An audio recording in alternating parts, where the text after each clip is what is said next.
Hello दोस्तों, नमस्कार। आइए कुछ हम लोग डिस्कस करेंगे, मजा आएगा। तो चलिए सबसे पहले हम लोग जाने कि क्यों कुछ लोगों को तनख्वाह नहीं बढ़ती। आखिर क्या कारण है कि लोग आगे नहीं बढ़ पा रहे हैं। ठीक है, इस पे हम थोड़ा डिस्कस करते हैं, बड़ा मजा आएगा। यदि आप अपने किसी संगठन में काम कर रहे हैं, किसी भी संगठन में, सरकारी प्राइवेट जो भी हो, जहाँ कोई मतलब नहीं है कहीं भी, और यह सोचते हैं और पछताते हैं कि आपको कम तनख्वाह मिल रही है, बस बात समझिएगा। यहाँ आप सोचते हैं और पछताते हैं कि आपको कम तनख्वाह मिल रही है, कम तनख्वाह मिल रही है, और आपके काम की तारीफ कोई नहीं कर रहा है, नहीं होती है या कोई नहीं कर रहा है, जबकि आप इससे कई ज़्यादा के पात्र हैं। सुने होंगे आप, कभी कल आपको भी लगता होगा कि यार मेरा काम का तारीफ नहीं हो रहा और मैं इससे कई ज़्यादा के लिए मैं पात्र हूँ क्योंकि मैं पूरे दिन काम करता हूँ, ये इस तरह की बातें। तो आप अवचेतन रूप से अपने संबंध संगठन के साथ कम कर रहे हैं। ठीक है, आपको पता होना चाहिए कि आप धीरे धीरे उस संगठन के साथ, चाहे कोई भी हो, जॉब हो, गवर्नमेंट जॉब हो, प्राइवेट जॉब, उसके साथ कम कर रहे हैं। और फिर किसी दिन ऐसा टाइम आएगा, या तो आप छोड़ दोगे या तो कोई आपका बॉस आके बोलेगा यार आपकी जरूरत नहीं है। ठीक है, तो वो बोलेगा उससे पहले ही आपने उसको स्वीकार कर लिया है, या आप छोड़ोगे उससे पहले ही आपने उसको स्वीकार कर लिया है, या क्रिया के प्रति प्रतिक्रिया है। मतलब आपने ऐसा सोचना शुरू किया नहीं कि एक दिन कोई ना कोई आपको आके बोल देगा। अगर आप एडवांस फीचर में हैं तब तो आप खुद उसको छोड़ दोगे, क्योंकि आप उसको दूर करने के लिए उसकी बुराई कर रहे हो। अगर इस फीचर में हो तो बहुत आगे है, लेकिन मैक्सिमम आदमी का होता क्या है कि कोई आके उसको छुड़वा देता है। ठीक है, और क्रिया के प्रति प्रतिक्रिया हो ही जाती है। क्यों? वो बॉस आपको नहीं आके छुड़वाया, आपने पहले ही अपने मन से, अपने अवचेतन मन को पहले ही क्लियर कट डायरेक्शन दे रखा है, जो कि आपको बस होता हुआ दिख रहा है। तो ये बहुत बड़ी बात है। इसीलिए जो भी लोग अपने काम से प्यार करते हैं और अपनी संस्था से प्यार नहीं करते हैं, तो आप ज़्यादा दिन उस संस्था में नहीं रुक पाओगे। ये भी बात सच है।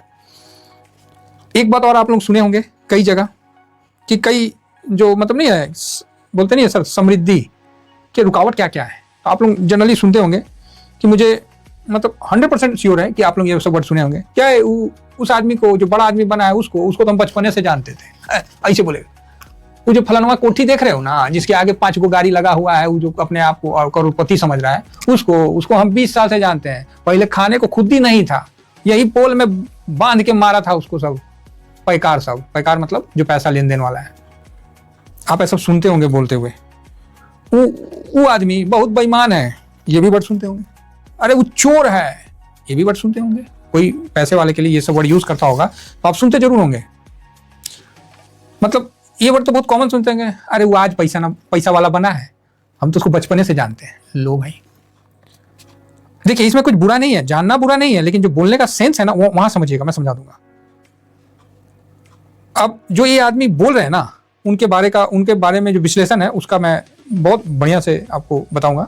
जो बोलते हैं ना कि अरे वो जो अभी पैसा वाला बना हुआ है वो बहुत बड़ा घपलाबाज है, तो बोलेगा वो अपन मामा का पैसा चोरी कर लिया, तो कोई बोलेगा कोई अपन जीजा का पैसा रख लिया। मतलब इस तरह के बातें बोल के आपको इंट्रोडक्शन देगा। तो यहाँ बहुत बड़ा द्विभाष आता है सामने।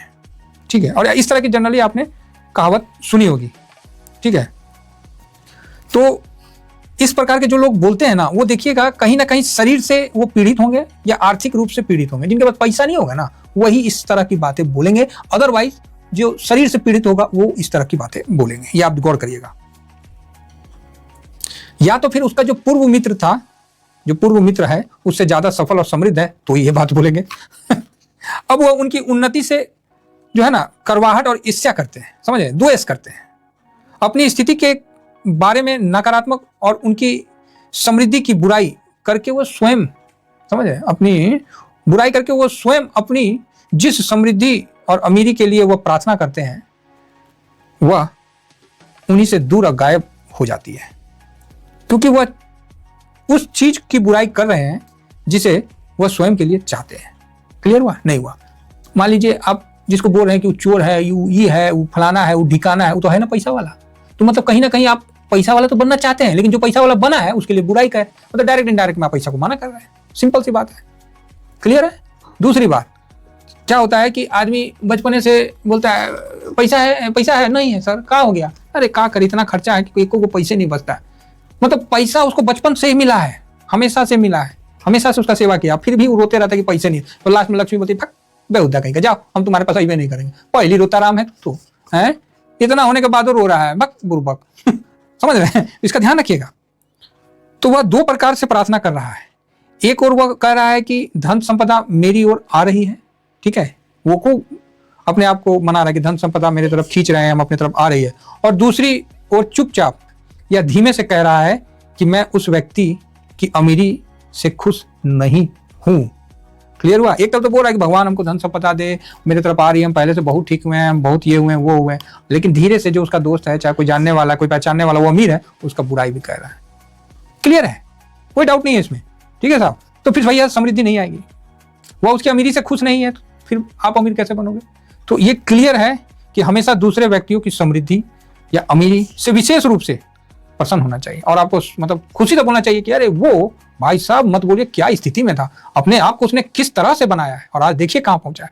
हम तो सौभाग्यशाली हैं कि ऐसे मित्र हैं हमारे, मतलब इस तरह का। भाई बहुत पैसा है उनके पास, बहुत मेहनत किया अगले ने यार, पता नहीं बेचारों को कितने लोगों ने पटक पटक के मारा, उसको खंबे में बांध बांध के मारा, लेकिन हिम्मत नहीं आ रहा लड़के ने तो भाई निकाल लिया, बढ़िया आगे। आज देखिए दुनिया उसके सामने झुकती है, समझ रहे हैं? ये है बोलने का तरीका और अपने विचारों को कैसे परिवर्तित करने का।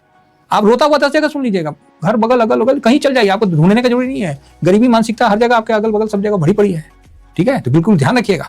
अब आते हैं तीसरा और लास्ट, तो अपने निवेश को सुरक्षा कैसे करें, ठीक है? तो ये बहुत अपने देखिए, आप चार्ट चूट जो भी है कुछ भी देखिए, लेकिन अपने निवेश को सुरक्षित कैसे करें, अपने पैसे को सुरक्षित कैसे करें, अपने बॉन्ड को सुरक्षित करें कैसे, मतलब अपने मतलब फिक्स इनकम को सुरक्षित करें, अपने निवेश को कैसे सुरक्षित करें। आप लाख देख लीजिएगा, लाख देख लीजिए, कोई भी कैंडल देख लीजिए, कोई भी शेयर मार्केट का देख लीजिए, लेकिन एक चीज ध्यान रखिए, क्या है वो, और अपने आप को आप कर सकते हैं। शांति से बैठिए और खुद अपने आप में एक अपने आप को पॉजिटिव एनर्जी दीजिए कि अनंत बुद्धिमता ज्ञान का तो मैं सागर हूं। भाई जितना भी है, ऐसा तो नहीं है ना कि हम लोग को कुछ पता नहीं है, मतलब मैं ज्ञान का सागर हूं, अपने आप को बोलिए, ठीक है साहब? मैं हर आर्थिक लेन देन का खुद पे नियंत्रण करता हूं, साथ ही बहुत अच्छे से उसको ध्यान रखता हूं, अथवा कुछ भी मैं करूं वह समृद्ध होगा ही। ये कॉन्फिडेंस होना चाहिए, कुछ भी करें वो समृद्ध होना ही है। इस प्रकार का कॉन्फिडेंस अपने अंदर अपने आप को प्रेरित करें। देखिए साहब, आप खुद को प्रेरित नहीं करोगे तो कोई पड़ोसी नहीं आगे करेगा, पड़ोसी तो बोलेगा ये बहुत बड़ा बदमाश है जी, है ना? तो अपने आप को खुद को जब प्रेरित करिएगा ना, तो इससे क्या होगा, अक्सर ये प्रैक्टिस जब करिएगा ना खुद को, तो आप देखिएगा किसी भी बड़ा नुकसान होने से पहले आप वहां प्रॉफिट बुक करके निकल जाइएगा। ये मेरा दावा है। बस आशा करता हूं कि मैंने जो बोला इस बातों को समझ गए। तो बहुत बहुत धन्यवाद, थैंक यू।